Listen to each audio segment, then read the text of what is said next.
Tomer Deborah, chapitre 10. Chers amis, Hashem Alechem Tihyou Leorechem Tovim Shanin Amim. Nous sommes le 30e jour du mois. Ce chapitre n'a pas de nom, il n'a pas de titre à ce chapitre. Et c'est en fait l'ascension, l'apogée de la démarche de sanctification. Par ce chapitre, l'homme va atteindre les sommets tant espérés de la progression vers la Kedusha. Perash Rabbi Shimon Parashat Bereshit. Rabbi Shimon expose un grand et remarquable conseil dans la Parashat de Zohar, Parashat Bereshit. Etza Rabba Ugdola Minatora. Comment Itkacher Adam Bekdusha Eliona Vitnaegba. Comment un homme peut-il se lier et agir en conformité de la sainteté suprême? Et qu'il ne soit jamais séparé des sphirotes suprêmes, jamais. Pour cela, il est nécessaire à l'homme de se conduire en accord avec le temps.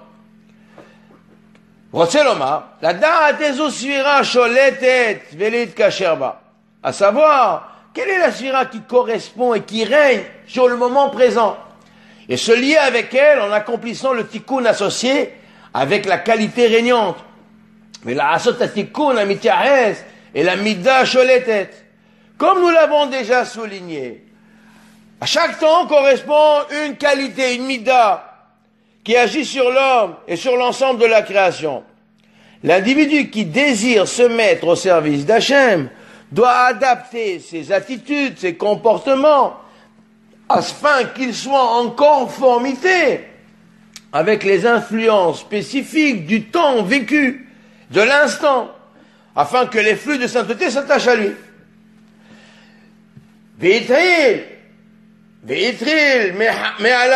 Donc il commence, Rabbi Shimon, par la nuit, le temps où l'homme se couche sur son lit.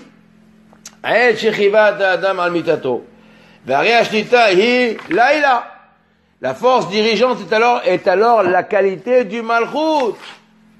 Midat ha-malchut, vehu olech lishon, hashena, ike'en mita. Ve'alana demuta shalta, ve'ilana demuta shalta. Et c'est comme la mort, et c'est alors que l'arbre de la mort règne. Que doit-il faire?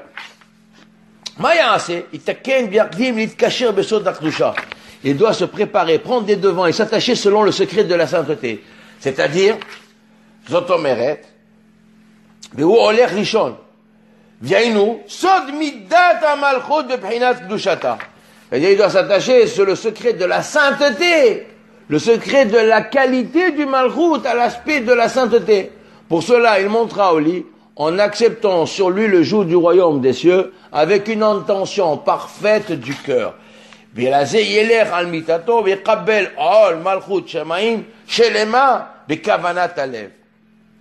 sommes obligés d'expliquer la notion de temps. La notion de temps est liée au sphirotes du bas, l'espace. Le 6 se situe au niveau des 6 sphirotes de l'espace. Le plan à 4 côtés, le haut et le bas fabriquent la notion d'espace. Vient s'inclure à cela le temps. C'est la dimension qui est créée par le Shabbat. Donc, le temps est divisé en jours. Les jours sont divisés essentiellement en 2 facettes, le jour et la nuit. Chacune des facettes du jour et de la nuit sont composées de 12 heures. Chaque heure correspond à une qualité spécifique. Et les heures sont divisées en 1080 halakim qui correspondent à la notion de temps. L'instant temps.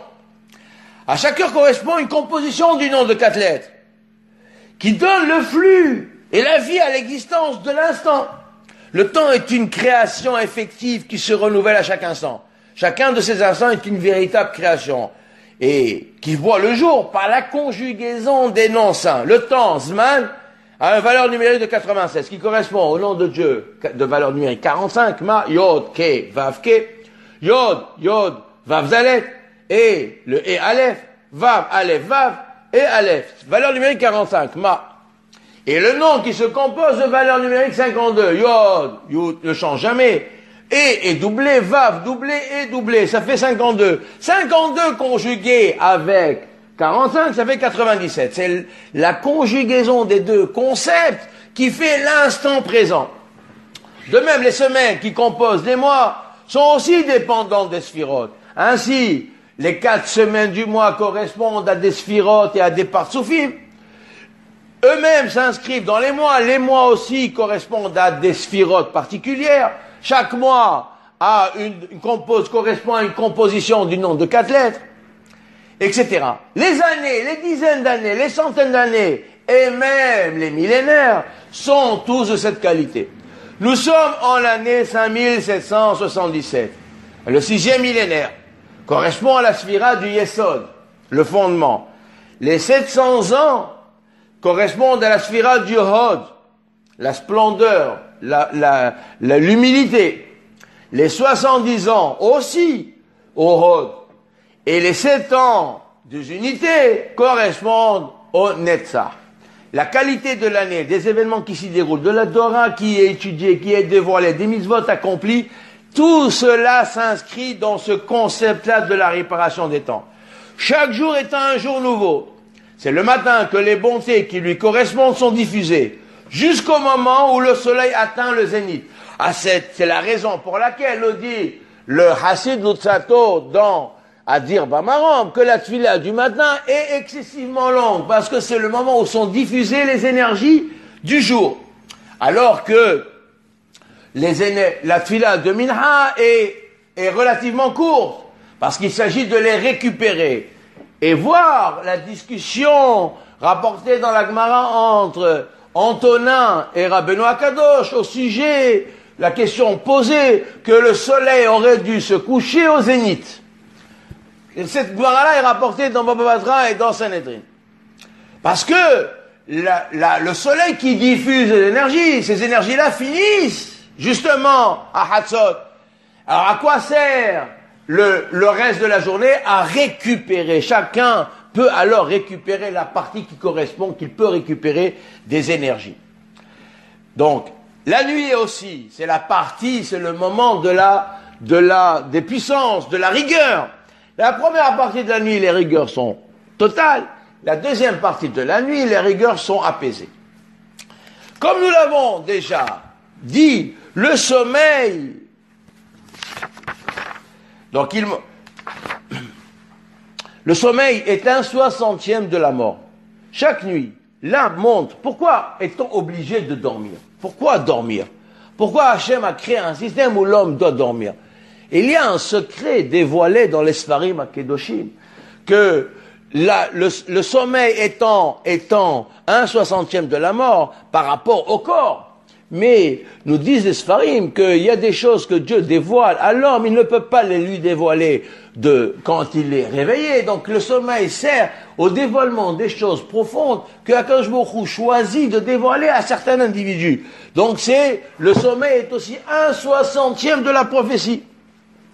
De sorte que chaque nuit, l'âme monte, rend des comptes et au matin, elle nous est rendue. Pendant son sommeil, l'homme est comme un corps sans vie, qui ne peut ni réfléchir ni parler. Il ne reste en lui que la plus petite partie de son nefesh. Toutes les lumières supérieures qui font que l'homme est un être à l'image de son créateur lui sont retirées. En l'absence des lumières de son âme, la partie obscure est dominante. Il est alors sur le règne des puissances extérieures. Cependant, le sommeil est aussi l'occasion pour l'homme d'atteindre les sommets. Nos maîtres disent que le rêve est 1/60 de la prophétie. Pour l'homme qui sanctifie sa vie, le sommeil est le moyen par lequel on lui dévoile des secrets qui ne peuvent lui être accessibles pendant son réveil. De nombreux maîtres avaient des dévoilements exceptionnels pendant leur sommeil. La lecture du schéma avant de dormir permet à l'homme de s'attacher aux sources de la sainteté et de chasser les influences extérieures. De même, avant de s'endormir, il doit se repentir de ses fautes, afin que son âme, en s'élevant, ne soit pas saisie par les extérieurs. Quand Behatzot Laïla, il se lèvera à Hatzot. Il lavera ses mains de tes clipotes qui les dominent. Il éliminera le mal de sa chair et récitera les bénédictions. Il entreprendra alors la réparation de la Shekhinah en s'adonnant à l'étude de la Torah. À ce sujet, il est dit, à ton coucher, elle te gardera, Ranim-toi, elle s'épanchera en toi. Beshorvecha tishmor alecha. Min ha'chitzonim, ve'akitzota hi tesihecha. Ve'titkacher imo ve'hu ima. Et il sera lié à elle et elle avec lui. Ve'ale Djoka nishmato began Eden. Et la forme de son âme se montra au jardin de Eden avec la Shekhinah qui y pénètre. Ima Shekhinah nichneset sham ima tzadikim. La Shekhinah y pénètre avec les âmes des tzadikim. Vatiferet yavo sham. Gam hu lishtasia ima tzadikim. Et le Tiferet se joint aussi à eux pour se délecter en présence des justes. Et lui en leur compagnie, car tous écoutent sa voix. Et lui, Vatiferet yavo sham. לשעשע עם הצדיקים עמו בחברתם, שכולם מקשיבים לקולו. הרי ממש נשא עימה מהמיטה והשינה, סוד החיים העליונים, de sorte qu'il se transporte avec elle de la mort et du sommeil jusqu'au secret de la vie suprême, la vie éternelle. Il est alors lié selon le secret du Gan Eden.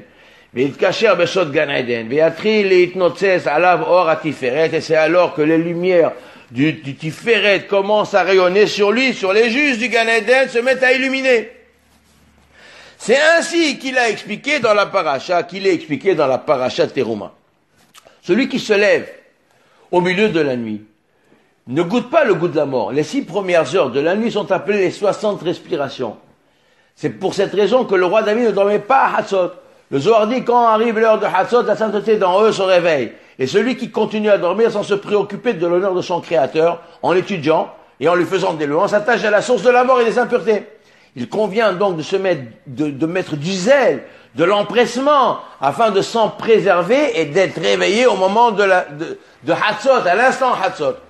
À partir de Hatzot commence la deuxième partie de la nuit, là où se fait le passage de la domination des extérieurs, les rigueurs absolues, vers la bonté. Rabbeinu Hari Zichron Levacha écrit qu'il n'y a rien de plus grand que de s'adonner à l'étude de la Torah pendant la deuxième moitié de la nuit. Il se lavera les mains pour éliminer toutes les pollutions dues au sommeil. Il récitera toutes les bénédictions et récitera le Tikkun Hatzot. La Shekhinah possède 2 aspects qui sont incarnés par les 2 matriarches, Rachel et Léa. Rachel se lamente de son exil et de celui de ses enfants, comme dit le verset. Ko amar Hashem.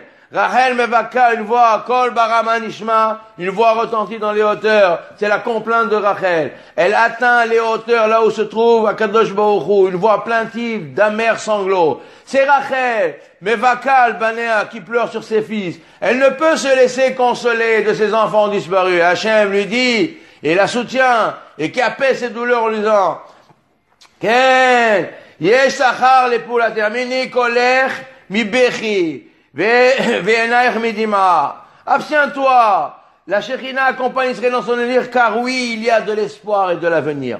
La Shekhinah accompagne Israël dans son exil et supporte avec lui toutes ses souffrances. C'est notre mère, Rachel, qui ressent la dureté de ce terrible exil. La destruction du temple, la perte de la souveraineté d'Israël, la perte de l'honneur et de la splendeur de la Torah et de la connaissance de la Torah, la mort des justes et des sages, comme Rabbi Akiva et les 10 martyrs. Israël semblait abandonné, livré aux aléas de l'histoire. La face du Seigneur se détourne-t-elle de son peuple? C'est le lot d'Israël à travers 2000 ans d'exil. Une histoire remplie de peine, de tourments, de tristesse, de douleur, d'exclusion, d'expulsion, de spoliation, de massacre, de désolation, de l'angoisse du lendemain, de la désespérance de l'avenir. La deuxième forme de la Shekhinah, celle de Léa. Reconnaît à Hachem sa providence, qui n'abandonne jamais Israël. Malgré toutes les péripéties, les vicissitudes de l'histoire, Israël, comparé à une brebis égarée parmi 70 loups, poursuit son existence au service de Dieu. En étudiant sa Torah, en accomplissant ses mitzvot, à toutes les générations se lèvent des ennemis qui veulent notre disparition physique et spirituelle. Et Hachem nous délivre de leurs griffes selon la promesse faite. Iné lo yanouv velo yishan, shomer Israël. Le protecteur d'Israël ne dort pas. Et dans la vie, il dit qu'Akadosh Baruch Hu n'est pas trompeur ni versatile, il ne change pas d'avis. Cet aspect de la Shekhinah se traduit par l'étude de la Torah pendant la nuit, laquelle nuit symbolise l'exil et les ténèbres. Grâce à notre étude, nous y faisons pénétrer la lumière. Ishkim ve'ala amud hashachar. Il se levait, dès le lever du jour, il s'apprêtera à entrer dans la synagogue. התחיל הוא גם כן לבוא לבית הכנסת. Il rentre à la synagogue. כאשר עצמו בשלושה אבות, il s'attache aux trois pères à l'entrée de la synagogue, il dit, בפתח בית הכנסת, אמר, ואני ברוב חסדיך אבוא ביתך להשתחוות אל בהיכל קודשך, וכולל עצמו בסוד התפארת, אדם העליון. Il s'inclut, et moi, dans ta grande bonté, je pénétrerai dans ta demeure. Et il s'inclut dans le secret du Tiferet, l'homme qui embrasse ces trois sphirotes, celle de bonté, puissance et harmonie. Il entre dans la synagogue qui est le Malchut. Et en récitant ce verset, il pensera aux trois avots, Abraham, Isaac et Jacob. La bonté, c'est Abraham. Je me prosternerai devant ta sainte demeure, c'est Isaac. Et, car la prosternation est de son côté, à savoir s'incliner de toute sa hauteur, à l'opposé de la qualité du jugement, d'être poussé par elle. Et c'est à l'heure qu'elle est repoussée de devant lui, de sorte que les flux de miséricorde se déversent vers elle, depuis les hauteurs, afin de les adoucir. Car ta crainte, et Jacob, de qui il est dit, ah, Makom Hazé, Manora Makom Hazé, que ce lieu est redoutable. Voilà qu'il est assemblé à eux par la pensée, la parole et l'action. Car la pensée est l'intention que nous avons mentionnée, la parole, le verset qu'il récite, et l'action du fait de venir à la synagogue et de se prosterner en direction du sanctuaire. Donc c'est ce qu'il a dit ici. Binichnas le bet hakneset, qui est le malchut. ומכוון בפסוק של אבות, ברוב חסדיך אברהם, השתחווה לך על קודשך יצחק, ומסתך דהשתחוויה לכפוף קומתו נגד מידת הדין, להיות נדחה מפניה. ואז השעה נדחית מפניו, כי יימשך שפע רחמים מלמעלה, עליה למטך, וביראתך דה יעקב, כתיב בה, מה נורא המקום הזה? הרי כלל עשו בהם במחשבה, דיבור מעשה. כי מחשבה שזכרנו היא הכוונה, הדיבור הוא הפסוק, והמעשה הביאה לבית הכנסת, וההשתחוויה נגד האחד. Le verset dit, dans la demeure de l'Éternel, nous pénétrons avec émotion. Bebet Elohim nehaler beragesh. C'est l'un des enseignements que David Amelech a appris de Ahitophel.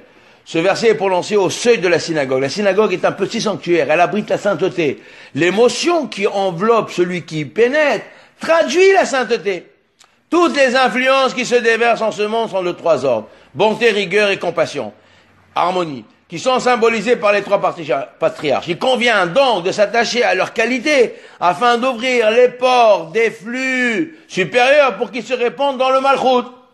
À chaque jour correspondent des lumières et des flux spécifiques que nous devons récupérer afin d'accomplir le service d'Hachem. Abraham, qualité de bonté. Il règne au petit matin. Yitzhak est la qualité des puissances qui s'annulent totalement devant le Seigneur. C'est le sens de la prosternation.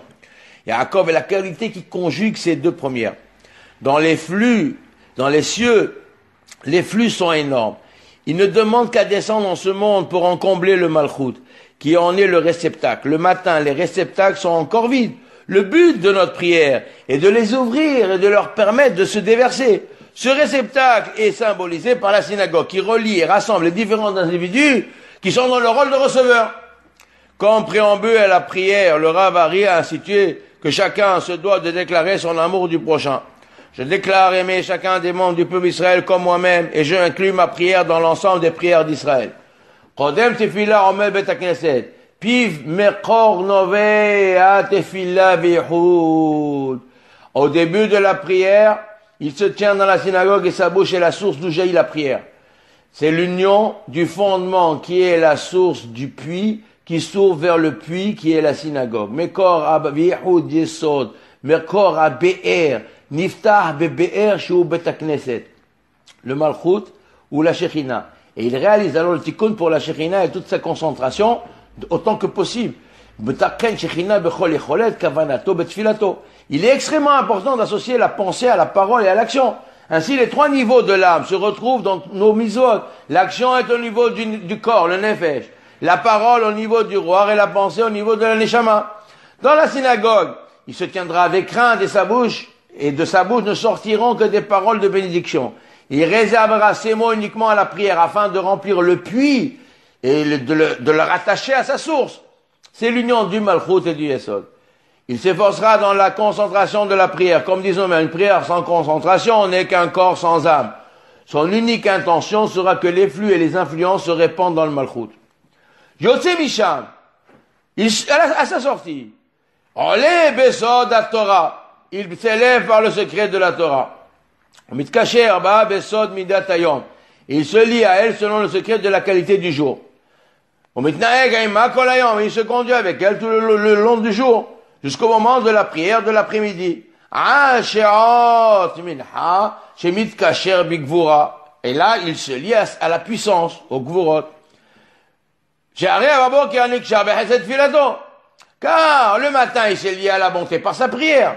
Au Bayom, Betiferet Beseka Torah. Et dans la journée, il s'est lié au Tiferet en se donnant l'étude de la Torah. Et le soir, à la puissance. Au Baere Bagvura. Le Kol Ze Bimidat Yom. Shiu Ba le Bet HaKnesset Liahez Sod HaGevura Kedrer She'asab Besad HaHesed. Et tout cela dans la qualité du jour. Il vient à la synagogue pour réaliser l'union selon le secret des Gvurot, de la puissance, de la même manière, de la même façon qu'il a réalisé le matin du côté de la bonté. Après la prière, il fixera un temps pour l'étude. Il montera ainsi de degré en degré. En effet, la prière est appelée la vie temporelle, Haye Sha'a, alors que l'étude est qualifiée de Haye Olam, la vie éternelle. Cela fait référence au fait que l'union obtenue par la prière ne dure qu'un temps, le temps de la prière.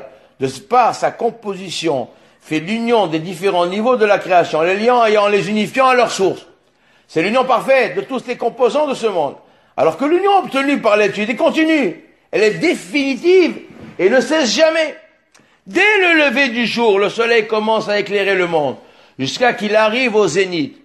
Il diffuse les flux d'énergie qui correspondent à ce jour. Quand le soleil est au zénith, il est à l'apogée de sa puissance. C'est à cet instant que les flux cessent d'être diffusés. À l'heure de Mincha, quand l'ombre tend vers l'ouest, c'est le temps du partage des flux. C'est le temps des rigueurs qui règne alors. En effet, dès que le soleil cesse de diffuser les bontés, arrive le temps où ce sont les rigueurs qui dominent. Cependant, pour affaiblir leur force, le soleil continue de rayonner jusqu'au soir. Le concept des rigueurs est celui de la limite. C'est à présent le moment où chacun va recevoir ce qui lui revient des énergies diffusées pendant la matinée. Nous remarquons que la prière du matin est bien plus longue et bien plus complète que celle de Mincha. La raison en est due que la prière de Shacharit doit permettre la diffusion des énergies et des flux dans la création, alors que celle de Mincha est la réception de ces flux, chacun recevant avec limite ce qui lui revient. En pénétrant à la synagogue à l'heure de Mincha, il aura l'esprit de relier les rigueurs à la bonté du matin et à son étude de la journée, afin que les flux ne se déversent pas, afin que les flux qui se déversent dans le Malchut soient adoucis. Pour ce faire, il aura à l'esprit d'inscrire la prière de Mincha dans la continuité de ses actions, bien qu'il y ait eu plusieurs heures d'interruption entre les mitzvot de la journée. Entre les deux, il lit la Shekhinah, alors on prononce son repas, dans lequel dans lequel il fait grâce à cette malheureuse, que Moshe Omer il est la Zaken, ainsi que il est l'ancien avait l'habitude de dire. Yodea Tzadik Nefesh Behemto, le juge connaît l'âme de sa bête. Vezotier Kavanato Besudato, cela doit être son intention lorsqu'il mange, quand il prend son repas, de faire grâce à son âme animale. Imtin la Erev, cela doit être son intention quand il mange, et de la lier selon les secrets de la nourriture. Le besoin de se nourrir est ressenti comme une nécessité du corps, le nefesh. L'âme primaire est confondue au corps. En lui donnant satisfaction, il aura l'esprit de satisfaire aux besoins de la Shekhinah, de lui fournir des énergies nécessaires pour qu'elle se relève et se redresse, pour réaliser l'union avec le Saint béni soit-il. Comme nous l'avons déjà dit plus haut, les aliments sont composés de deux éléments, la matière qui nourrit le corps et les lumières qui nourrissent l'âme. Ainsi, en se restaurant, l'homme fait l'union entre le corps et l'âme. Yatsa, lorsque le temps de la prière d'après est venu, et qu'il est lié à la puissance, il attend le soir. Là, le Tiferet descend vers le Malchut. V'yamtin la erev yered. La Tiferet et la Malchut. Ve'arei hu ha'ima betchilat halayla. les kocher atzmoba. Et là, il est avec elle au début de la nuit. Il se lie à elle en entrant. Et entre à la synagogue avec l'intention, si t'es plus haut, de relier le soir au matin. Et il se lie en bas lorsque le Tiferet pénètre dans sa demeure. Au Tiferet et la Malchut. Verrez où Aïma Betzilat Hael avec Kosher Atzmoba. Nichnas et Bet HaKnesset, Ima Kavana Liskeret Lael, et Kosher Atzmo, les Mata, Tiferet, Ba, les Malono.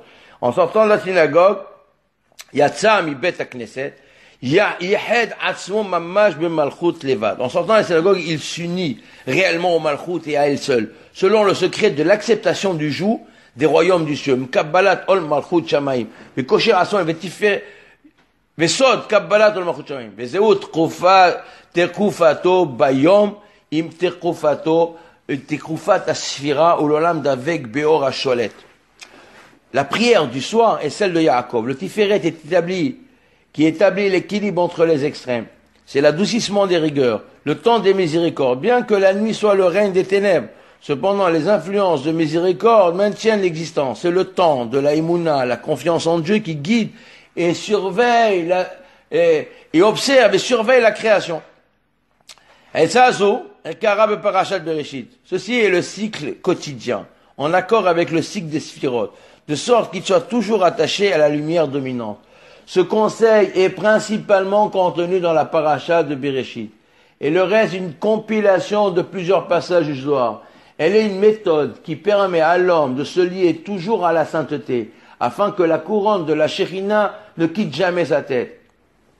Et Tzazur Kara Parashat Bereshit. והשעה מקובץ ממקומות רבים מהזוהר. ויצא כוללת להתקשר האדם תמיד בקדושה, ולא יחסה עיטור השכינה מעל ראשו. C'est en méditant à ces vérités, en les adoptant, en essayant de les appliquer que l'homme le plus simple devient le plus important. À ce sujet, il est dit que les patriarches eux-mêmes sont le trône de gloire. Chacun doit se dire Mata yagio ma'asai le ma'aseh avotai. Quand est-ce que mes actions seront-elles comparables à celles de mes pères? Si tu désires te sanctifier, alors toutes les portes s'ouvriront devant toi. Il faut savoir que c'est ça l'essentiel. L'essentiel de Kiyum Torah, mitzvot, c'est de se sanctifier. Kadosh Baruch Hu n'a que faire de notre Torah et de nos mitzvot. Dieu ne veut pas que nous soyons conformes à ce que les hommes pensent. Dieu, Akadosh Baruch Hu, désire de nous que nous le servions avec sincérité, que nous nous sanctifions dans nos actions, dans notre quotidien, que nous approchons de lui. Akadosh Baruch Hu n'a que faire des actes vides de sens. Il veut de la sincérité, de la passion, de l'enthousiasme, de la ferveur. Et il veut que nous lui ressemblions de plus en plus. Nous attachions, nous sanctifions le moindre détail de notre vie. Et si toi, homme, tu désires cela, tu en es convaincu, tu t'en donnes les moyens, alors toutes les portes s'ouvriront. Et ici est l'essentiel de la Avodat Hashem. Tout le reste n'est que quelque chose d'extérieur, qui construit l'extérieur. L'apparence que nous voulons donner de nous, le déguisement que nous donnons. Nous nous habillons, nous donnons un déguisement, le chapeau, la barbe, les péotes, le tzitzit, etc. Tout ça c'est extérieur. Mais toi, au fond de toi, es-tu véritablement un homme qui sert à Kadosh Baruch Hu dans la sincérité, la passion et l'enthousiasme? C'est le sens de ce livre. Et si tu arrives à te nettoyer de l'intérieur, et te transformer ta nature, aller contre nature et te laver de toutes les contingences de ce monde, de ce que les autres diront de toi. Et tu vas te transformer, tu seras celui qui va te transformer, alors il est garanti que cet homme-là sera propre de toute maladie. Il sera propre, guéri, et il obtiendra la guérison de tous les maux de l'âme comme ceux du corps. Et Ratson qu'Akadosh Baruch Hu nous illumine, nous ouvre les portes de la réussite dans cette ascension extraordinaire vers les hauteurs.